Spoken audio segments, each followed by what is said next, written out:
l'antenne du réseau des sports. C'est la série RDS motorisée. Cette série d'émissions est une présentation de Minamata Quaker State, numéro 1 au Canada. Présenté en collaboration avec notre maître métallicien, Autoplace, une filiale du groupe Carquest.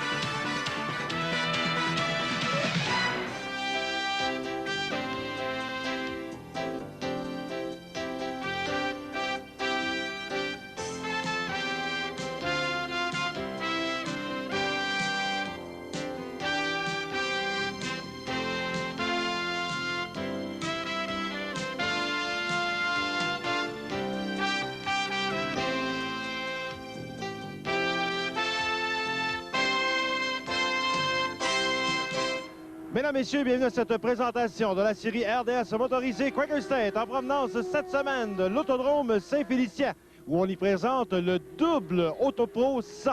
On se souviendra, au mois de juillet dernier, ici à l'Autodrome Saint-Félicien, cet événement avait dû être remis à cause de la mauvaise température. Alors, on se retrouve ici au mois de septembre, magnifique journée. Et en plus, on a en notre compagnie les deux propriétaires de l'Autodrome de Saint-Félicien. On commence tout d'abord avec Mme Louise Boulanger. Madame Boulanger, finalement, la belle température qui a collaboré. Enfin, c'est pas trop tôt. On est très heureux d'avoir une très belle journée ensoleillée pour présenter ce programme de 2 courses canado-américaines. Surtout qu'il y aura 2 événements, 2 courses de 100 tours, une en après-midi et une en soirée. On reprend le programme du 24 juillet cet après-midi et celui du 25 juillet ce soir. Donc, c'est quelque chose qui ne s'est jamais fait d'avoir 2 courses complètes dans la même journée. Et si on regarde du côté, puisqu'il y aura également des épreuves en catégorie de soutien, on se retourne maintenant du côté du copropriétaire de l'Autodrome Saint-Félicien, Paul Coulombe. Les catégories de soutien qui seront en compétition également. On parle des mini-légendes où on a à faire tout un spectacle tout au cours de la saison. Oui, c'est ça. Les mini-légendes ici sont quand même très rapides. Le pointage est extrêmement serré entre les 3 premiers. On parle seulement de 6 points de différence. Les 2 courses d'aujourd'hui vont déterminer le champion parce que rien n'est gagné pour personne. Dans notre classe production, cette année, plus de 20 voitures se sont disputées pendant toute la saison. Eux aussi, les 5 premiers au classement sont extrêmement serrés. Alors aujourd'hui, on va décider du champion avec ces 2 courses-là, mais rien n'est gagné pour personne. Merci beaucoup, Paul Coulombe. Merci pour tous ces détails. Bien, nous, du côté de l'émission qu'on vous présente aujourd'hui, c'est évidemment l'épreuve principale de 100 tours présentée en après-midi pour la série ADL Suprême 1999. Ce qu'il faut savoir, c'est qu'il y a une mince marge d'avance pour Carl Allard, le meneur au championnat, devant Alexandre Gingras et en 3e position, André Baudouin.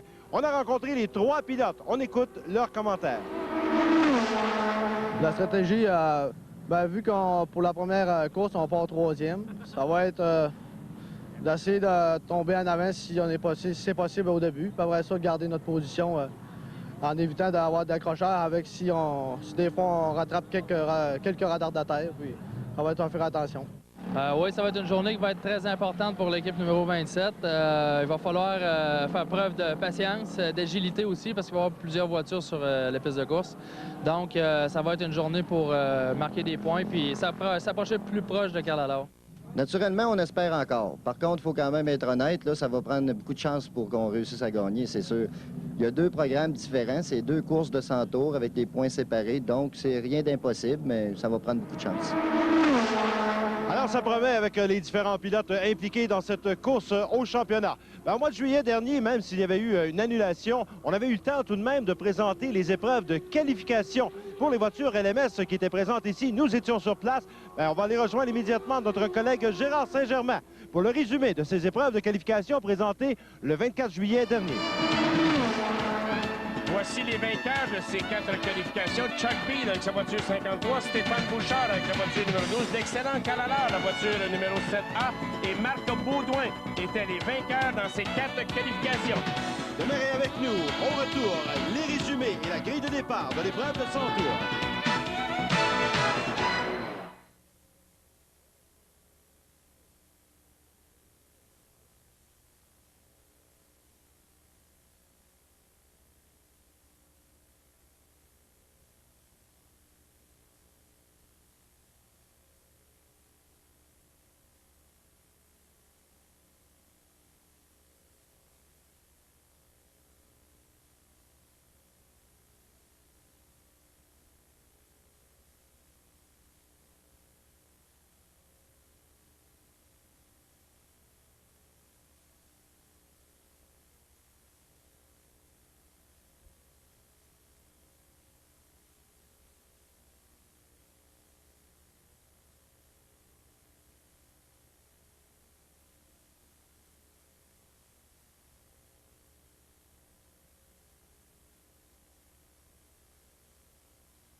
l'autodrome Saint-Félicien pour la présentation de la série RDS motorisée Quaker State. On assiste à la course finale de la saison 1999 de la série Suprême ADL. On y va tout d'abord avec les résumés, une courtoisie du magazine Sport et Moteur. Résumé de la finale classe mini-légende. Dans cette finale, Denis, on retrouve 8 mini-légendes pour une finale de 25 tours. On sait que Gérald Asselin est le meneur au championnat et c'est lui qui remporte cette finale de 25 tours. Gérald Asselin avec son mini-légende numéro 01.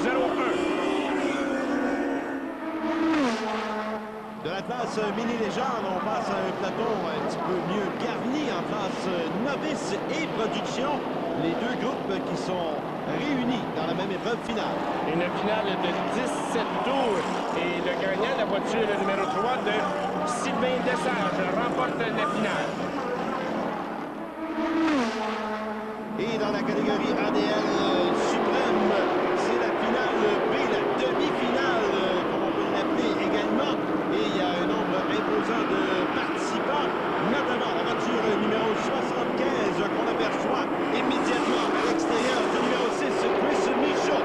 C'est la lutte pour la première position en du virage numéro 1. On est côte à côte. C'est Michaud à l'intérieur, le 6 à l'extérieur. Vecto le 75. Oh, dérapage. André Baudouin qui a tout simplement échappé sa voiture dans la courbe numéro 1. Et le repos quadrillé, le vainqueur de cette demi-finale. Voiture numéro 75, Pete Vecto. Alors, on parle de sport motorisé, que ce soit au niveau du stock car ou encore de l'accélération, de la série kart, de la Formule 1, du karting également, mais de rallye, de motoneige, de moto. Alors, vous invite à visiter le site internet flagworld.com. Vous retrouverez toutes les récentes nouvelles du monde du sport motorisé, mais également l'horaire de diffusion de la série RDS motorisée. Alors, voici l'alignement de départ pour cette finale de 100 tours. Chuck Beed, la voiture numéro 53. Stéphane Bouchard est en deuxième place. Calalard en troisième position. Un imposant peloton de voitures ici sur le circuit triovale de l'autodrome de Saint-Félicien. 28 voitures prendront le départ et même 28 voitures, Gérard, qui étaient présentes lors de la journée d'origine, si je peux l'appeler ainsi, de cet événement, soit au mois de juillet dernier.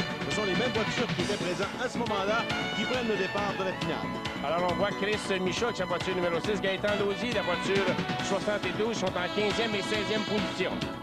Et Gérard, comme on sait, il y a plusieurs pilotes québécois, mais également plusieurs pilotes américains. C'est la sanction ACT, American Canadian Tour. On a eu l'occasion, de rencontrer le président. On écoute ses commentaires. Well, what we tried to do is, when the old ACT Tour went away 4 or 5 years ago, we started to lose a lot of the Quebec interest in the States, and we need the Quebec fans, and we need the Quebec teams, and there was a lot of good young drivers that had started in our LMS series a few years ago, and we thought it was a good time to come back up and re-energize that LMS series in Quebec, and they've just done a terrific job, and there's a lot of talent. Alors, on aura l'occasion de revenir un petit peu plus tard concernant le commentaire de Tom Gurley. Juste le temps de vous rappeler la météo pour cette présentation. Journée ensoleillée, 18 degrés Celsius, des vents de 21 km/h. Journée idéale pour ce genre de compétition. Voilà l'accélération. On est prêt à passer au vert. C'est fait. Ça roule à l'autodrome Saint-Félicien. Le triovale de l'autodrome Saint-Félicien, Denis, est une piste un peu particulière au niveau des ajustements de voiture. Alors, on voit immédiatement en avant la voiture numéro 53 de Chuck Beed, suivi de Calalard, la voiture Monte-Carlo numéro 7A. Alors, tout le peloton qui franchit le premier tour. 28 voitures ont pris le départ. Les gens ont agi d'un drapeau noir. Il y a eu des incidents dès le départ. Il y a des pilotes qui seront sanctionnés.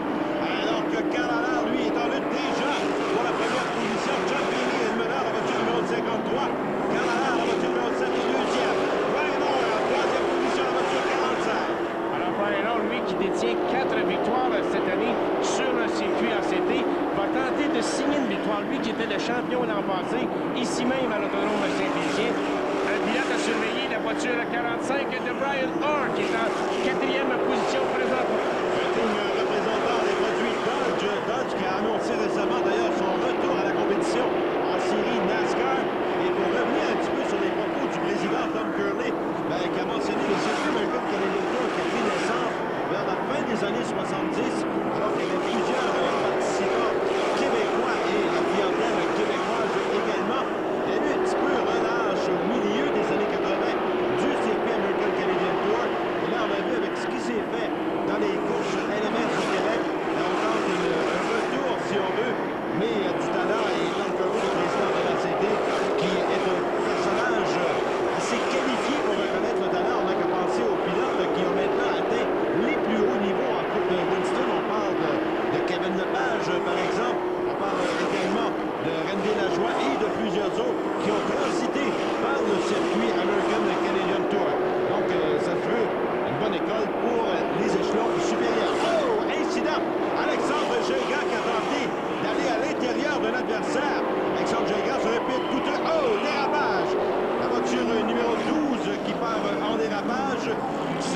voiture.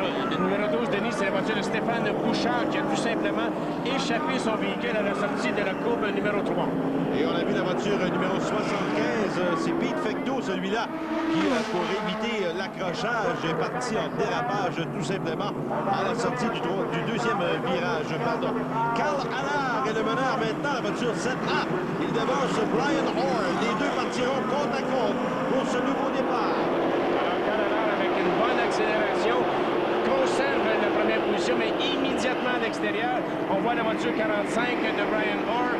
Alors, c'est à surveiller une lutte à finir entre l'expérience et la recrue. Une recrue à 2 ans d'expérience sur le circuit LMS. Canada avec sa voiture 7A.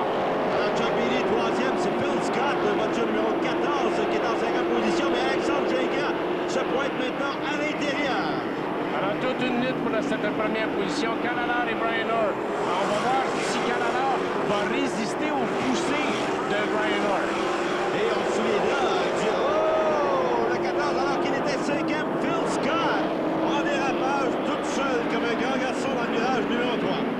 Alors, je le disais plutôt, Denis, assez difficile les ajustements ici de voiture à l'autodrome Saint-Félicien. Je pense qu'il y a une ligne de course, Gérard, et on doit la respecter. On a vu Phil Scott qui a sorti un petit peu de la ligne idéale de course, automatiquement parti en dérapage. On est prêt à relancer les brèves au 13e tour maintenant.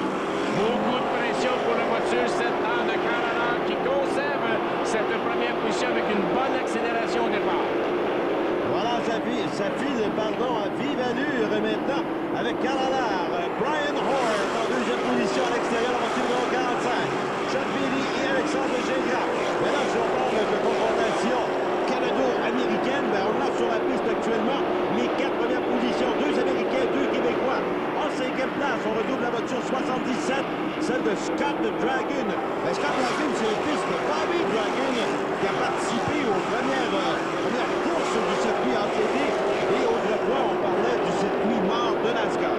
Alors à ce moment-là, on voyait Jean-Paul Cavana, le vétéran Jean-Paul Cavana, faire des luttes à plus finir avec Bobby Dragon et Beaver Dragon dans les Molson. On se souviendra, Denis, à Salins, les Molson 300. Mais revenons à la compétition. On voit Chuck Beatty à l'intérieur et Alexandre Gingras, la voiture 27, à l'extérieur pour la 2e et 3e position. Et on a toujours le 77 de Scott Dragon et le 71 de Chris Fisher. Et là, ça porte à confusion pour ceux qui se souviennent justement de Bobby Dragon, puisqu'il portait le numéro 71 à l'époque. Scott Dragon, c'est le numéro 77. Il faut s'en rappeler. Denis, dérapage d'André Baudouin, encore une fois. Stéphane Bouchard qui vient percuter le mur extérieur. Oh, des dommages pour Stéphane Bouchard. Des dommages importants sur la voiture numéro 12. On voit la reprise. C'est lui qui a occasionné un petit peu cet accrochage en touchant l'arrière de la voiture d'André Baudouin. Ça l'a entraîné également la voiture numéro 6 de Chris Michaud. On y reviendra dans quelques instants. C'est la série RDS motorisée Quicker State. On vous a des sports.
RDS motorisé Quaker State en provenance de l'autodrome Saint-Félicien pour la finale 1999 de la série Suprême ADL.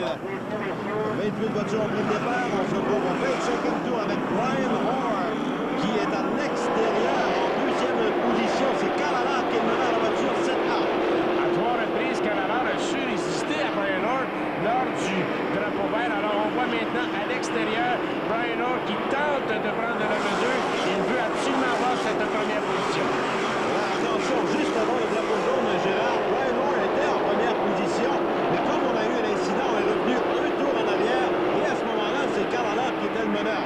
C'est ce qui explique un petit peu la confusion au niveau des positions pour ce nouveau départ. C'était bel et bien Calala qui était en première position. Autre drapeau jaune, Phil Scott en dérapage en tour numéro 14. C'est le deuxième incident impliquant le pilote américain volant de la voiture numéro 14. Voilà, encore une fois, on met Brian Hoare en première position au volant de la voiture numéro 45. Cette fois-ci, il avait devancé Calala. Calala qui se retrouve en deuxième position à l'extérieur.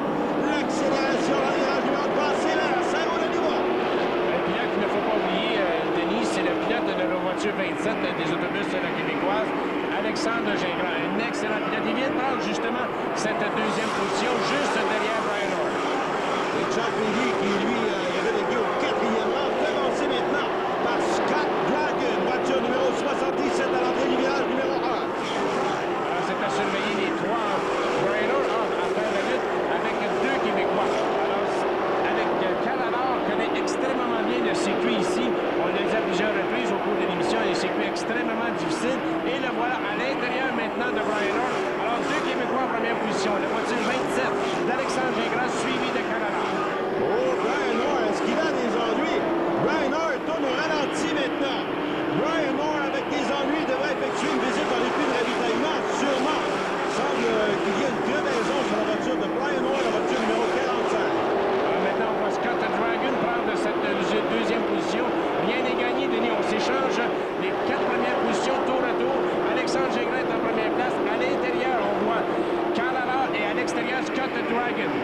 Et Brian Hoare, lui, doit souhaiter un drapeau jaune. Il a perdu plusieurs positions sur le circuit actuellement. Brian Hoare avec une crevaison, nous rapporte-t-on.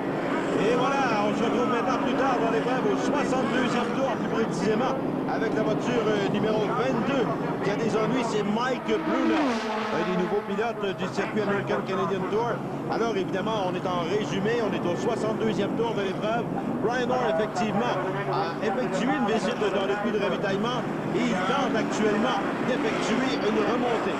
Alors, on voit Alexandre Gingras qui a pris la tête au 29e tour et qui est toujours en tête. C'est bon de voir ça, Denis. Deux Québécois qui prennent la mesure de ces Américains qui ont beaucoup d'expérience et qui ont des bons budgets pour venir compétitionner sur le circuit American Canadian Tour. Et Brian Hoare, on l'a aperçu dans le milieu du peloton actuellement. Il est en pleine remontée. Oh, dérapage dans le virage numéro 2. La voiture numéro 46 en dérapage, Patrick Clich.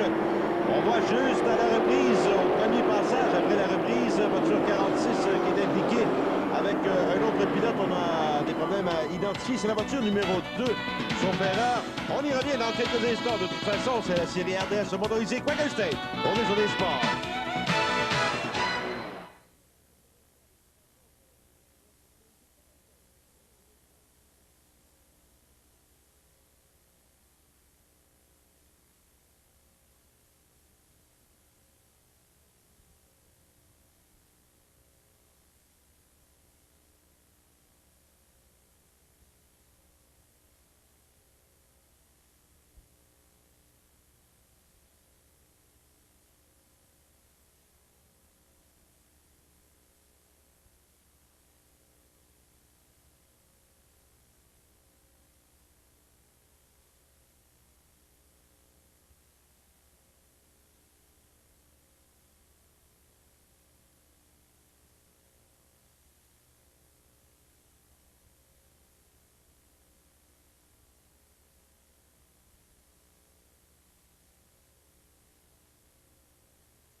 De retour à la série RDS motorisée Quaker State en provenance de l'autodrome Saint-Félicien pour le double Autopro 100.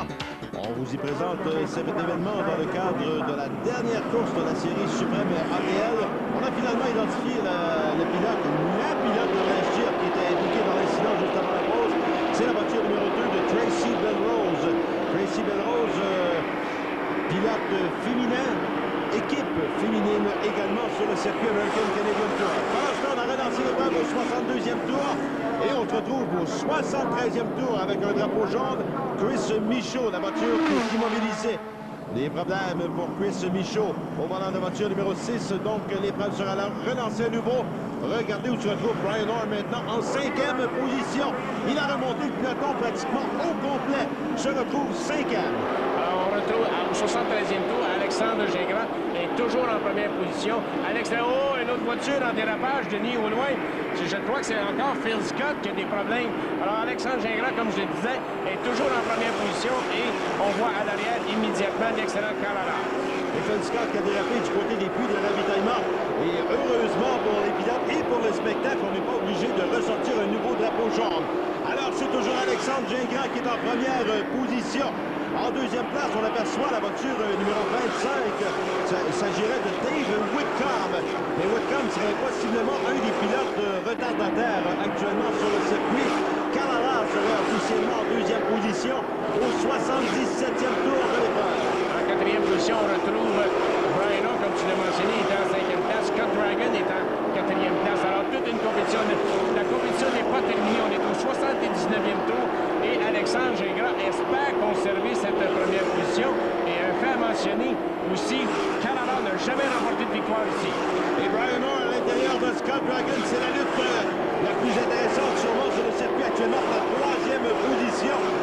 Voilà Brian Orr qui est à l'intérieur de Scott Dragon. Et son adversaire, la voiture numéro 71, qui tente de profiter du passage de Brian Orr, c'était Chris Fisher. Voilà Brian Orr qui est littéralement collé au train arrière de Carrara maintenant. Alors qu'on a agité le drapeau blanc, le dernier tour de cette épreuve de 100 tours. Alors, ce serait bon pour Alexandre Gingras, une belle victoire contre tous ces Américains. Il est à quelques mètres de la courbe numéro 3 de franchir le fil d'arrivée. Et voilà, Alexandre Gingras, vainqueur de cette finale de 100 tours. Gingras devant Carrara, Brian Orr, 3e. Whitcomb, il était parmi les meneurs finalement numéro 25. Et le 77, Scott Dragon. On rejoint le vainqueur. Oui, assez haute en émotion, merci. J'ai eu peut-être l'opportunité de me prendre en avant. Bon, il y a eu des choses de 45. Je ne sais pas ce qu'il y a eu à un moment donné, une crevaison ou je ne sais pas quoi. Puis je me suis ramassé près de Carl Allard. Puis bon, il y a certains départs qui m'ont avantagé parce que j'avais la position intérieure. Mais on était capable de garder ça en avant jusqu'à maintenant. Alors, en soirée, il y a eu une deuxième finale avec les pilotes LMS sous les réflecteurs. Et on a pu apercevoir Brian Orr qui partait en pole position pour cette finale. Brian Orr, la voiture numéro 45, qui nous a offert toute une performance dans l'épreuve, la première épreuve disputée en après-midi de 100 tours. Mais regardez la voiture numéro 0, la voiture 0 de Mark Barnier. Mark Barnier qui a offert tout un spectacle lors de cette deuxième épreuve de 100 tours. On comprendra évidemment qu'il s'agit d'une épreuve en résumé qu'on présente actuellement. Brian Orr qui est aux prises avec Scott Fisher, la voiture numéro 71 qui le devance à l'intérieur. Alexandre Gingras était en 4e position à un certain moment, mais la voiture numéro 0 qui a complètement dominé Mark Barnier qui finalement remporte la victoire dans le deuxième 100 tours devant Chris Fisher, Brian Orr 3e, Alexandre Gingras et Jamie Fisher, les 5 premiers.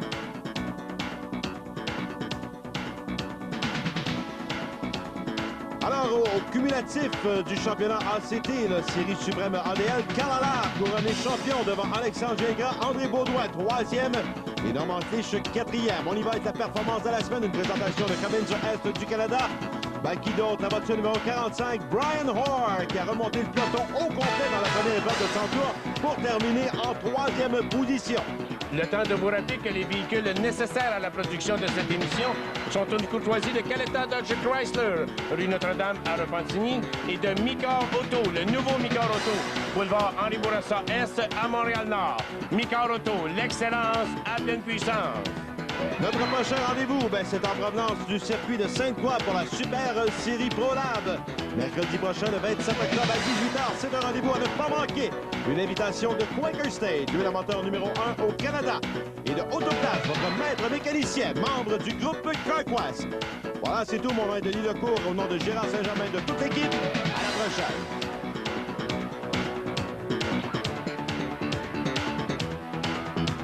Échangez avec nous par télécopieur, téléphone ou Internet. rds.ca